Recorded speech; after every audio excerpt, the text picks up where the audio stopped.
Hello friends, welcome to my YouTube channel Ritu study points.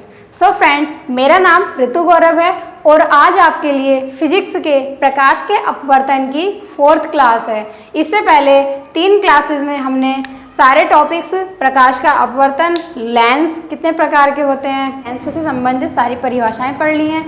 तो आज जो टॉपिक हम पढ़ने वाले हैं वो टॉपिक है उत्तल लेंस की अभिसारी प्रकृति और अवतल लेंस की अपसारी प्रकृति। नॉर्मली हम हमेशा सुनते आ रहे हैं, पढ़ते हैं कि उत्तल लेंस को अभिसारी लेंस और अवतल लेंस को अपसारी लेंस बोला जाता है। तो ऐसा क्यों बोला जाता है उसको हम आज बिल्कुल क्लियर तरीके से पढ़ लेंगे। इस टॉपिक में सबसे पहले हम जानेंगे कि लेंस जो होता है कैसे होता है। लेंसों को अनेक छोटे छोटे प्रिज्मों से मिलकर बना हुआ माना जा सकता है। प्रिज्म हमने पढ़ लिया है कि प्रिज्म द्वारा बड़ विक्षेपण कैसे होता है, प्रकाश प्रिज्म से किस प्रकार गुजरता है। एक बार फिर से देख लेते हैं। प्रिज्म की शेप देखिए इस तरह की होती है। ये प्रिज्म होता है जिसमें तीनों साइडों से इसके 3 पृष्ठ होते हैं और नीचे आधार होता है।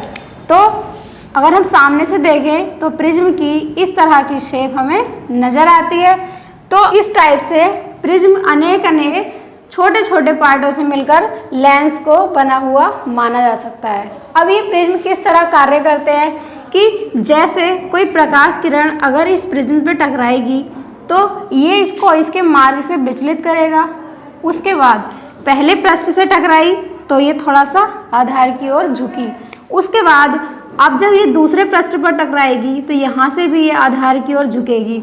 तो कहने का मतलब ये है जो प्रकाश किरण इस तरह से आ रही थी उसका 2 बार अपवर्तन होगा और वो हमेशा आधार की ओर झुकती है। ये होता है प्रिज्म में प्रकाश किस प्रकार गुजरता है, तो इस प्रकार से गुजरता है। तो अब हम देखेंगे कि सबसे पहले उत्तल लेंस की अभिसारी प्रकृति। तो उत्तल लेंस, सबसे पहले उत्तल लेंस क्या होता है उसको देखते हैं कि ये मैंने प्रिज्म दिखाया अभी, आप देख सकते हैं उत्तल लेंस आपको स्क्रीन पर भी दिख रहा है, इस तरीके का होता है। और अगर डायग्राम मैं बनाकर दिखाऊं तो ये उत्तल लेंस होता है जो बीच में मोटा और किनारों पर पतला होता है। अब हमने इस उत्तल लेंस को ही प्रिज्म के छोटे छोटे पार्ट मतलब छोटे छोटे प्रिज्मों से मिलकर बना हुआ मान लिया। एक पार्ट ये हुआ, ये इस तरह से। अब क्या हुआ, मैंने बताया था कि प्रिज्म के दोनों पृष्ठों से टकराकर प्रकाश की किरणें हमेशा आधार की ओर जाती हैं। अब आप लोग देख सकते हैं आधार हमेशा नीचे वाला हिस्सा होता है, यानी कि ये वाला। अब यहाँ पर मुझे दिख रहा है कि आधार कौन सा होगा, ये। अब देखिए जैसे जैसे इसकी शेप बढ़ रही है वैसे वैसे आधार, इसका भी आधार ये होगा और ये बिल्कुल सीधा होगा तो यहाँ से प्रकाश किरण सीधी निकलेगी। उसके बाद जब इसकी बात करेंगे तो ये पलट जाएगा। प्रिज्म सीधा था, अब प्रिज्म को उल्टा कर दिया। अब यहाँ से जो प्रकाश की किरण जा रही थी वो आधार की ओर झुकी, फिर ये वाली प्रकाश किरण यहाँ आई, ये भी आधार की ओर झुक गई, ये वाली प्रकाश किरण सीधी निकल गई। उसके बाद ये जो प्रकाश किरण यहाँ पर आएगी तो अब जब प्रिज्म उल्टा हुआ तो इसको तो आधार की ओर ही जाना है। अब इसके लिए आधार होगा ये वाली, तो जब आधार की ओर झुकेगी तो ये ऊपर की ओर जाएगी। वैसे ही ये भी देखो, यहाँ पर जो प्रिज्म है ये इसका उल्टा हो गया तो यहाँ पर भी प्रकाश किरण आधार की ओर जाएगी, जिस कारण ये सारी किरणें एक ही बिंदु पर इकट्ठा हो जाती हैं और यही पॉइंट कहलाता है मुख्य फोकस। हमने पढ़ लिया है। तो इस तरह से जो उत्तल लेंस होता है इसमें छोटे छोटे प्रिज्म जो होते हैं वो प्रकाश किरणों को एक ही जगह पर इकट्ठा कर देते हैं। क्यों कर देते हैं? क्योंकि जब प्रकाश प्रिज्म के दोनों पृष्ठों से गुजरता है तो हमेशा वो आधार की ओर ही झुकता है। देखिए जैसे यहाँ पर बोला है कि उत्तल लेंस में प्रिज्मों के आधार मुख्य अक्ष की ओर होते हैं। ठीक है, तो हमेशा याद रखने वाली बात है कि उत्तल लेंस में जो प्रिज्म के आधार होते हैं हमेशा मुख्य अक्ष की ओर होते हैं और अवतल लेंस में जो प्रिज्म के आधार होते हैं वो मुख्य अक्ष से दूर होते हैं। ठीक है, तो देखिए उसके बाद इसलिए लेंस की ओर आपतित प्रकाश किरणें, मतलब आपतित का मतलब होता है लेंस की ओर आने वाली प्रकाश किरणें प्रिज्म के दोनों पृष्ठों से अपवर्तित होकर मुख्य अक्ष की ओर मुड़ती हैं। ये चीज़ मैंने अभी बताई है कि अब इस प्रिज्म का जो आधार होगा वो ये होगा, इस प्रिज्म का आधार ये होगा, इस प्रिज्म का आधार ये होगा और इस प्रिज्म का आधार ये होगा। तो इस तरह से प्रकाश किरणें जब प्रिज्म के आधार की ओर मुड़नी है तो आधार है मुख्य अक्ष की ओर, तो सारी प्रकाश किरणें मुख्य अक्ष की ओर मुड़ जाएंगी, जिस कारण वो एक ही बिंदु पर काटेंगी।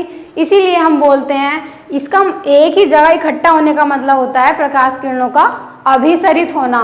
इसीलिए उत्तल लेंस को अभिसारी लेंस बोला जाता है। आई होप आपको अच्छे से क्लियर हो रहा होगा। सो फ्रेंड्स, अब बात करते हैं अवतल लेंस की अपसारी प्रकृति। जैसा कि मैंने बताया है, अभिसारी का मतलब होता है प्रकाश किरणों को एक जगह इकट्ठा करना, उसी तरह अपसारी का मतलब अपसरित करना, बिखेरना।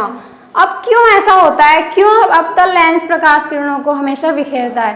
तो जैसा कि हमने यहाँ पर पढ़ा था कि उत्तल लेंस को अनेक छोटे छोटे प्रिज्मों से मिलकर बना हुआ माना जा रहा था, वैसे ही हम यहाँ पर भी अवतल लेंस को प्रिज्म के छोटे छोटे प्रिज्मों से मिलकर बना हुआ मान सकते हैं।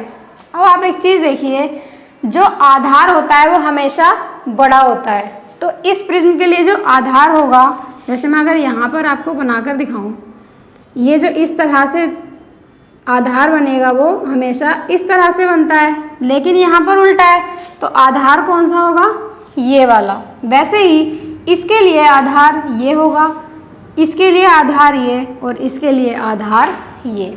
और प्रकाश की किरण जब भी प्रिज्म के दोनों पृष्ठों से टकराएगी हमेशा आधार की ओर ही मुड़ती है। अब जैसे ये प्रकाश किरण यहाँ से इस तरह से गई तो इस प्रिज्म से टकराकर वो क्या होगी? हमेशा आधार की ओर मुड़ जाएगी। वैसे ही इस अगर सेकंड वाली प्रकाश किरण को मैं देखूं तो वो यहाँ पर टकराएगी और आधार की ओर यानी ऊपर की ओर मुड़ जाएगी। वैसे ही ये वाली प्रकाश किरण भी जब इस प्रिज्म से टकराएगी तो इसका आधार नीचे की ओर होने के कारण ये हमेशा नीचे की ओर मुड़ जाती है। वैसे ही जो ये वाली प्रकाश किरण है ये भी आधार की ओर मुड़ेगी और नीचे की ओर। तो यहाँ से मुझे एक चीज़ देखने को मिल रही है कि ये प्रकाश किरणें आगे जाकर कहीं भी नहीं मिलेंगी। जब ये कहीं नहीं मिलेंगी तो इमेज कैसे बनेगी? इमेज बनने के लिए हम इन सारी प्रकाश किरणों को पीछे हटाएंगे और जहाँ पर ये सारी प्रकाश किरणें मिल जाएंगी उसी को बोलते हैं हम अवतल लेंस का मुख्य फोकस। ये हमने पढ़ लिया है। तो इस प्रकार से अवतल लेंस एक अपसारी लेंस की तरह कार्य करता है। और क्यों करता है? क्योंकि उसको हम छोटे छोटे प्रिज्मों से मिलकर बना हुआ मान सकते हैं और प्रिज्म से टकराकर कोई भी प्रकाश किरण हमेशा आधार की ओर मुड़ती है। जैसे अब मैं यहाँ पर देखूँ तो अवतल लेंस पर आपतित किरणें लेंस के दोनों पृष्ठों से अपवर्तित होकर, जैसे ये अवतल लेंस है, ये इसके दोनों पृष्ठ हैं, तो इसके दोनों पृष्ठों से जब कोई प्रकाश किरण टकराएगी और उसका अपवर्तन होगा तब अपवर्तन के पश्चात वो प्रकाश किरण कहलाती है अपवर्तित किरण। तब अपवर्तित होकर लेंस की मुख्य अक्ष से बाहर की ओर, ये लेंस की मुख्य अक्ष है तो इस मुख्य अक्ष से हमेशा बाहर, ये भी इधर जा रही है इधर जा रही है। कोई प्रकाश किरण मुझे मुख्य अक्ष की ओर आती हुई दिखाई नहीं दे रही, लेकिन इसमें सारी प्रकाश किरणें मुख्य अक्ष की ओर ही आती हुई दिखाई दे रही थी।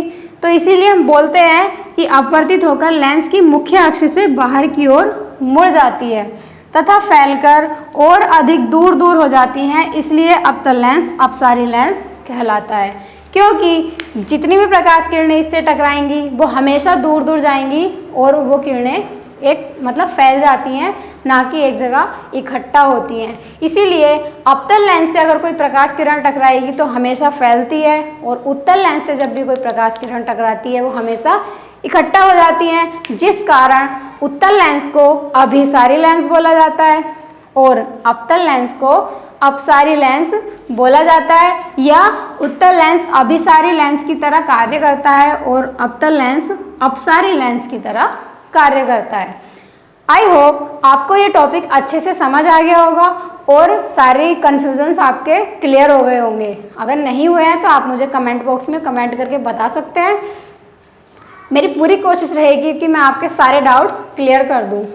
तो अगर आपको इससे पहले के सारे टॉपिक्स जितने भी पढ़े हैं उन सब की वीडियो चाहिए तो सबकी सारी वीडियोस की लिंक आपको डिस्क्रिप्शन में मिल जाएगी। आप वहां जाकर अच्छे से उन वीडियोस को देख सकते हैं।